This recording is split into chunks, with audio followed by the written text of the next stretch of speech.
Mark Crossfield here with GolfOnline answering your questions. Andy on Twitter asked, do you teach techniques now that you would have believed wrong 10 years ago? Hashtag AskAGG. Great question.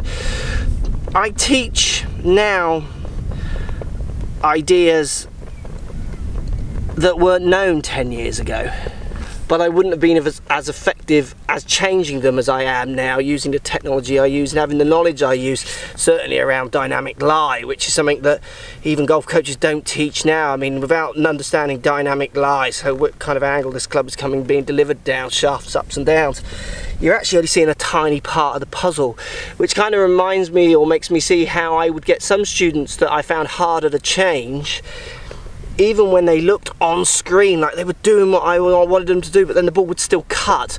That was lack of understanding of face the path, which wasn't around then, and lack of understanding of dynamic lie and how swing direction looks very different to actually what club path is doing. You're seeing swings that look like they're flat, which means for people coming from inside, but still very much hitting out to in pass and cutty left starting shots cutting off to the right.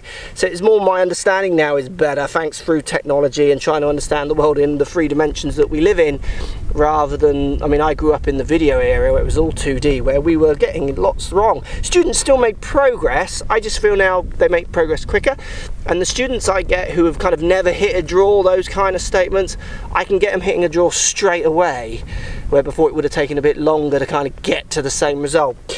Getting them to hit that draw often as well needs to be remembered. That doesn't always make them a better player. Sometimes they do this shot they've always wanted to do and they're actually worse. So I would say now for me really it's that I've improved my understanding, and those 10 years ago there were things I couldn't have taught because we didn't know about them.